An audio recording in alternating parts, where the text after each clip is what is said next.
Every morning, the team at the Exchange meets to discuss the top stories of the day. Here's a look at what we think makes the cut.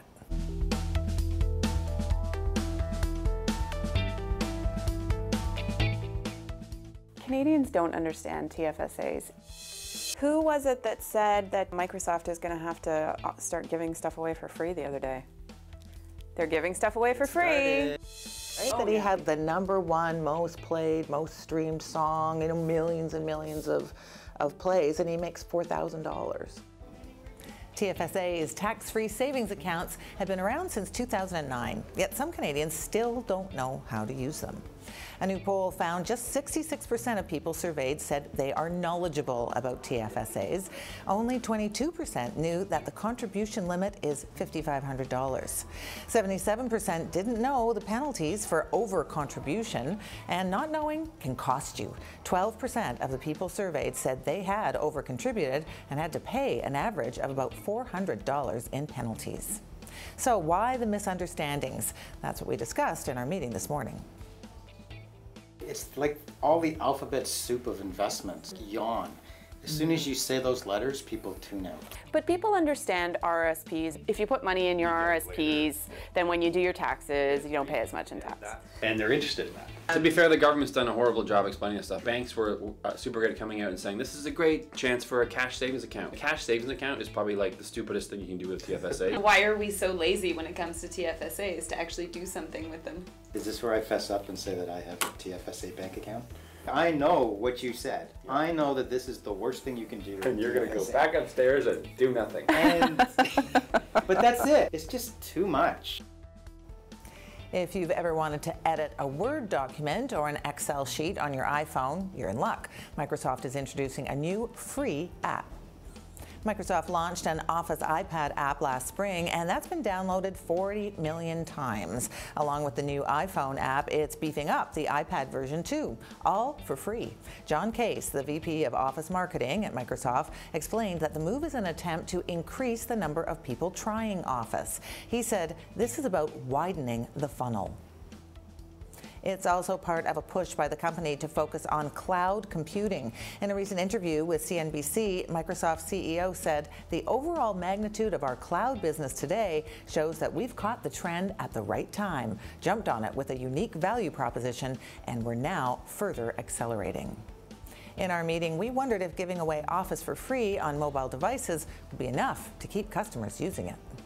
I feel like they might be too late. I don't use it at all anymore. If I was in school, perhaps, there's other things that already exist on my device. There's still a lot of people who use them in the workplace. What this is allowing them to do is pick up their desk and take it with them. It does seem weird for Microsoft to be doing this, though. It's so off-brand. Really a change in strategy. As soon as our devices start becoming our desktops, like eventually, are they going to be able to make any money? Now they're pretty confident that companies will still pay for the licenses. Whether or not they're right about that, I don't know. The way we consume music is changing. We can buy digital copies online or stream music on services like Songza, Spotify, or Pandora. But as people gain easier access to music, songwriters get less. That's the claim of one of the writers of this song. So wake me up when it's all over. When I'm wiser and I'm older. All this time I was finding myself and Aloe Black co-wrote and sang in this song, Wake Me Up by Avicii. It was a huge success on streaming sites, but not so much for those who created it. Here are the stats as Black breaks it down in a feature he wrote for Wired magazine.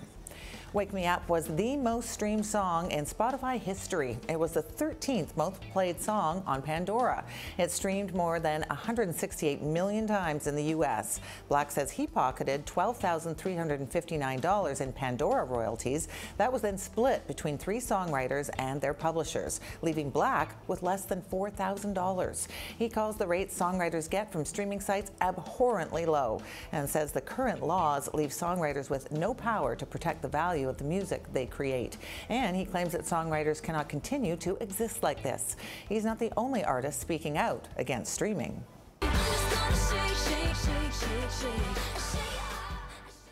You won't hear Taylor Swift's new song, Shake It Off, on Spotify. She barred her new album from the site and pulled all her old music off, too.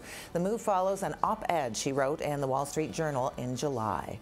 She wrote, "It's my opinion that music should not be free, and it's my prediction that individual artists and their labels will someday decide what an album's price point is. I hope they don't underestimate themselves or undervalue their art." In our meeting, we debated whether artists undervalue the benefit from streaming their music. Streaming services or YouTube or anything like that can be used as a promotional venue for these artists to make a ton of money off live events. Then it's not like there isn't a benefit. Obviously, Taylor Swift disagrees with me. It's not the big stars that are going to suffer. Like Taylor Swift is not going to suffer by taking her music off of stream. But it's those other artists that could use it. Like seems like the radio for this generation. Much like any other industry the internet has touched, I think this artist needs to be careful what he wishes for. The industry could do exactly what this guy wants him to do, and in like 12 months time we'd have a new problem where like, oh man, why is everyone canceling their online streaming subscriptions? Because they cost too much money. I just think this is an industry like the newspaper industry and much of the media industry that has to realize this pie's getting smaller, and they're divvying up smaller amounts, and they just need to learn to live with it. Margot Griffiths is here to chew on these stories a little more. So, Roger, do you believe what Robert was saying in our meeting there? These industries the artists have to learn to live with it. Too bad. Well, I think what we all have to learn to live with is that content is ubiquitous today, Diane. It is everywhere on all kinds of devices and all kinds of formats. And it's unfortunate to see a talented songwriter with a million, tens of millions of spins and only thousands of dollars in his or her bank account. But the reality is so much content is being produced virtually for free, and there is so much demand for your and my eyeballs that if they're going to ask for big, hefty royalty fees from these streaming services, those services aren't going to work. They're not going to get the eyeballs. The artists aren't going to get anything at the end of the day, and the consumer's going to go somewhere else. I find it rather sad, to tell you the truth, that people aren't willing to pay, because people love music. Everyone enjoys music. It can totally make your day. You're riding in your car, and if the right song comes on, you're filled with joy, And yet nobody wants to pay for it, which of course is an economic reality. Some people can't afford to buy all the music they want to have. But overall, considering that all these sites now are obviously doing a great business, can't they carve out just a little larger share of a percentage for the artist? Well, we'll see. I mean, technology is technology. It is disruptive, Diane, and it's kind of like saying, well, in the 19th century, those English farmers who wanted to stop the railway, what? We're going to stop building track? We're going to, end the Industrial Revolution because a few people didn't like the nature or the pace of change? This is happening to the music business, as Robert Lack, the executive producer of the show, said. It's happened to newspapers. It happened, to, I think, television right now with Netflix and a whole bunch of other things. Live with the disruption. Find new ways to be profitable. Do great concerts. Well, that's where they're making the money merchandising. nowadays. Yes. Come all on. That stuff, of course. Everybody wants to go back to what they know, to how they made money in the past. I get it. We all want to live in a safe, predictable world, but thankfully we don't. We live in a world of fast technological change. I think that's exciting. And you're excited apparently by the Microsoft app. Is that right? Well, actually not. I've used this app. I am a Microsoft Office user. I have an iPhone. I downloaded the earlier version of this to the iPhone. Very underpowered, Diane. Very underwhelming as an app. And I think it just shows Microsoft is in a very difficult place right now as a company, because everyone's going mobile.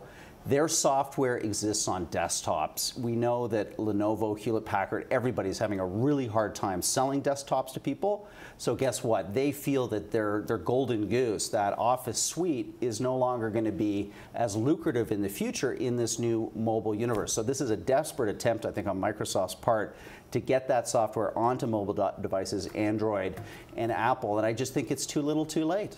Now, what do you make of this survey showing that so many Canadians still are confused by TFSA? It's probably nobody who's watching this show.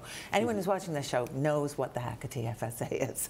But they should be better understood, don't you think, by this point? And also this business of not understanding about over-contributing and the fines. Imagine being fined for over-contributing to saving for something, obviously, that's going to benefit your retirement. Well, look, I mean, people who complain about this, there's no pass on financial literacy. I mean, we all have a responsibility to be basically financially literate, and that includes understanding what the different savings devices that our government provides us. The TFSA is a powerful saving device. I mean, if you can make that annual maximum contribution, that's money unlike the RSVP that you can take out at any time. For anything. And yeah, you can use it for anything, retirement, for a house and then or you car. can recontribute in future years. This is a boon for tax savers. And I think it's a great device. And But should people know more about it? It's not a terrible indictment of the communication that's been done around this thing. Well, come on. What about responsibility? Again, government has to spoon feed all this to us, yes, Diane? apparently the government should. If they're going to create this thing, they should also have the responsibility to make sure that it's understood. I think we just use an idiot's test. If you're not smart enough to figure it out, you shouldn't benefit from it. Aren't you just an elitist, nasty person?